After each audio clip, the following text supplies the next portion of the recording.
ইতিমধ্যেই আমরা বিভিন্ন জেলাগুলোতে আমাদের টিমগুলো কাজ করছে।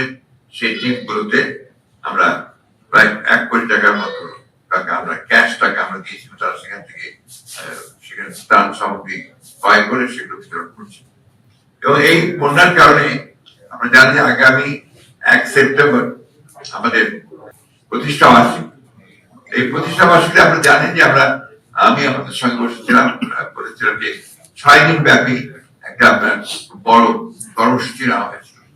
এই বন্যার কারণে আজকে সবাই সিদ্ধান্ত হয়েছে যে আমরা এই কর্মসূচিকে একেবারে করতে বাতিল করে সেখানে যে অর্থ ব্যয় হওয়ার কথা ছিল সেই অর্থটা আমরা আমাদের ত্রাণ তহবিলে দিয়ে দেবো। ত্রাণ তহবিল জিনিসটা জনগণের কাছে আপনার যারা দুর্গত জনগণ আছে তাদের জন্য সেটা দেওয়া হবে।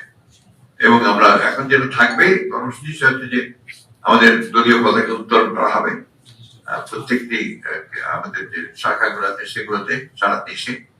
একই সঙ্গে আপনার ঢাকাতে আমাদের দলের প্রতিষ্ঠাতা স্বাধীনতা ঘোষক বহুদলীয় গণতন্ত্রের পুরো প্রবর্তক সমৃদ্ধ বাংলাদেশের রূপকার শহীদ প্রেসিডেন্ট জিয়াউর বীর উত্তমের মাজারে জিয়ারত করা হবে, শ্রদ্ধা জানানো হবে, পুষ্পাঞ্জলি অর্পণ